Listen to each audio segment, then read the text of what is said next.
people will use AI for trading in completely the wrong way. They'll open up Claude, ChatGPT, and they'll type in what stock should I buy and expect a useful answer. Now, that's actually not what the professional funds are doing. A model giving you a quick opinion on whether Amazon, Tesla, or Nvidia will go up next week isn't really a trading process. That's just a guess with confident formatting. The crazy thing is that Anthropic recently showed how Man Group, one of the largest investment firms in the world, is actually using Claude code to backtest and propose trading signals. Now, Man Group manages more than $200 billion. So this isn't some small retail trader experimenting with prompts. This is a real firm. And the important detail is that AI is not simply saying, I like this stock. It's actually helping search through data, test ideas, write analysis, run backtests, compare results, and prepare strategy proposals that can actually be reviewed by humans before anything gets near a real trading system. Now, that's the key difference here. Most people don't realize that AI isn't useful in trading because it can give you a stock opinion. AI is useful because it can help you ask better questions, test those questions against data, and reject weak ideas before you lose any real money. So instead of asking, hey, should I buy Amazon? The best version is asking, does this data actually help me understand where Amazon's stock price is going to be in the future? And is this piece of data something that I can exploit for my own gain? i.e., is there alpha there? The simple explanation. Now, AI trading signals are basically a ranking system. So the easiest way to think about this is that you're trying to identify which stocks are likely to perform well before everyone else has fully priced that in. And so what you'd want to do is you'd want to find different signals to rank these stocks. And some of these signals might be momentum, earnings data, credit card spending, news sentiment. There are so many different signals that you could choose. Now, the important part is that you have to find not just an interesting data point. The important part is testing whether that data point would have actually worked in the past. And that's called backtesting. So sometimes you have a piece of data that says one group of stocks should outperform another group. You actually have to test that across history. You need to know whether the highest ranked stocks actually performed better, whether the result was stable, whether it worked during one unusual period, or whether it still makes sense for you. And this is why AI trading is a little bit more difficult. The useful version is not AI tell me what to buy. It's AI help me find a data set, form a hypothesis, test it across history, and show me whether the result is meaningful. And for the specific example that I'll keep coming back to, which is Amazon, and this is the one that they showed in the video, is that you could ask whether a specific data point, such as consumer spending, search interest, delivery activity, or pricing trends, has historically predicted Amazon's future returns. And if it has not, you move on. And if it has, you test it more aggressively before trusting it. So in the Man Group example. So in the demonstration, they showed AI looking at credit card spending data. And the idea was pretty simple. If consumers are spending more money at the company, that might tell you something about the future revenue, and future revenue might influence the stock performance. Now, it's not guaranteed, but it is a reasonable hypothesis. The point is that AI wasn't being asked to guess, it was just asked to investigate. Claude was used to search internal data sets, identify relevant credit card transaction data, compare spending patterns against Amazon stock returns, plot the relationship, run a backtest, and test whether that signal beat the basic buy and hold approach, and then expand that test across multiple retail companies. That is the real use case. AI helps move from an idea to a tested result much faster than a person could do manually. So the professional question is not, Claude, will Amazon go up? The professional question is, Claude, find me the relevant data set, test whether it has predictive value, show me the evidence, and find whether this idea survives a backtest. That's much more powerful because it creates a process and it creates a record of what was tested, what works, what failed, and what needs human review. The big lesson for us. The biggest takeaway here is that AI trading isn't about one magic prompt. You have to build a system. That system usually uses a data source, a hypothesis, a backtest, risk management, and of course, finally, human review.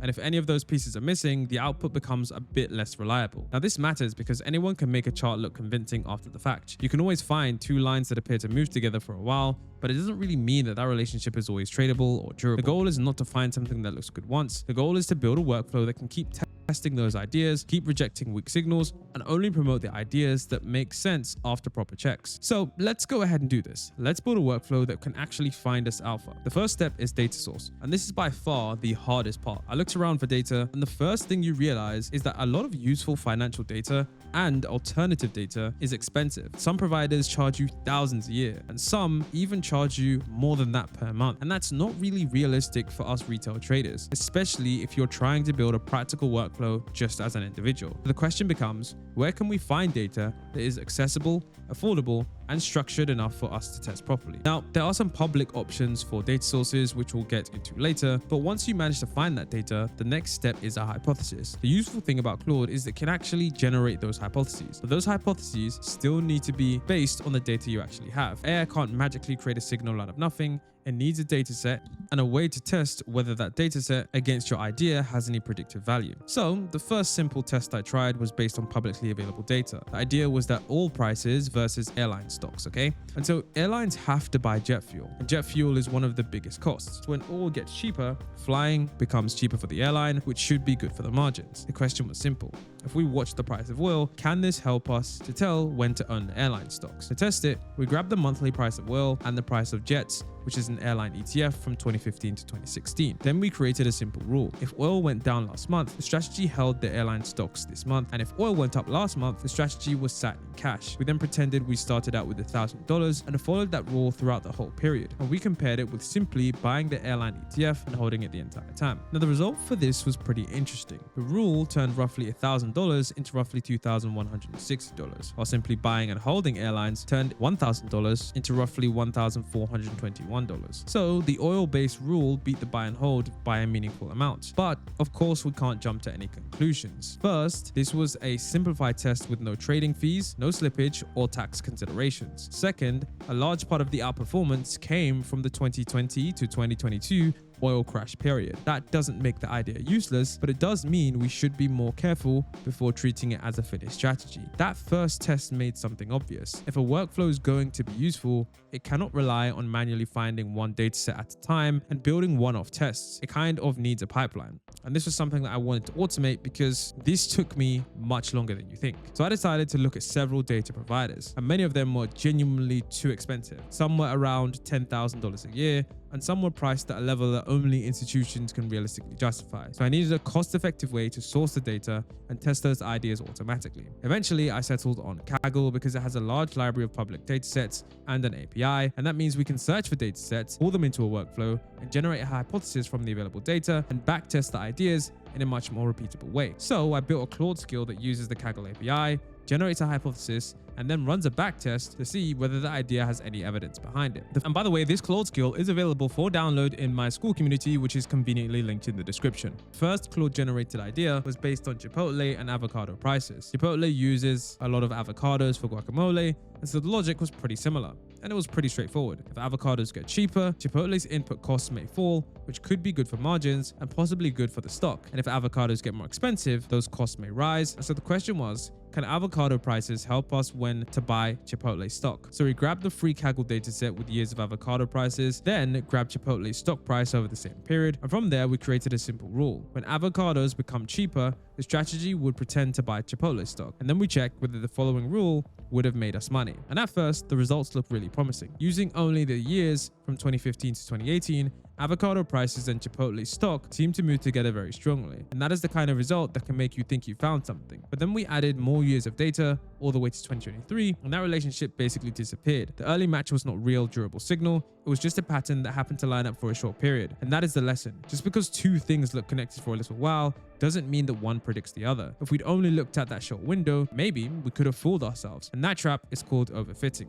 It means finding a pattern that looks impressive in one sample, but really it's just random noise. So the tool has to do more than run a simple backtest. It needs to run an extra check every time. And this means it should split the data into different time periods, test whether that relationship holds up outside of the first example, and shuffle the data to see whether luck explains the result, and force the hypothesis to have a real reason behind it. If the explanation does not make economic sense and the result disappears when you test it more carefully, then of course you shouldn't trust it. Now, the avocado idea failed those checks. The oil versus airline idea from earlier performed better, and it still needs more testing before it could be traded as a real strategy. And that is the point. The value is not finding in one exciting chart. The value is building a workflow that can separate possible signals from fake ones. And this is what professional firms are moving towards. They aren't using AI as a stock picking oracle. They're using it as a research assistant, a data analyst, a coding assistant, and a backtesting partner. Now for normal people, the opportunity here is to build that workflow that does exactly that. Of course, if you want and you want to use the exact same workflow that I'm using, everything is available in my community where we focus on AI for finance and investing. I post every day about all the things I'm working on and all the innovative ways that I'm using systems like Claude, Claude Code, ChatGPT to find investment opportunities that most people may miss in automated ways. And if that's something that interests you, you can check it out. So now let's move on to a quick demonstration. So here I'm essentially going to ask Claude Code to use this skill called the Alternative Data Signal Builder and basically find me some alpha. And so since I've already built out the skill, it's very simple. Use the Alternative Data Signal Builder to test a new idea that can find me alpha, and let's click enter. And so here you can actually see that it actually ran this skill and it decided to come up with its own thesis, its own idea on what it wanted to test. So what it decided to do was test Tesla's daily Wikipedia page views as an attention proxy and see if that attention spike predicts Tesla's stock price actually going up. You can see here that it actually does the back test itself and it comes up with a thesis. So it looks to the edge versus the buy and hold, and you can see that it decided to reject this idea. Now remember, this is something that is super useful because when you think about it, you'd have to come up with a hypothesis yourself, you'd have to test it, you'd have to collect the data, but this one skill does all of that for you. And remember guys, you can run this as many times as you want and it will keep coming up with new ideas, it will keep testing them, and if you want, of course, you can use your own data sources, upload it as well. So this is something that is super duper useful. Now here you can also see it gives us the images, which are super useful for visualizations if you don't just want to look at the text. Here you can see that the edge is actually clearly a lot worse, and here we can also see another image in terms of the visualization of that. So like I said guys, this is a skill that is super useful. It outputs this data automatically for you.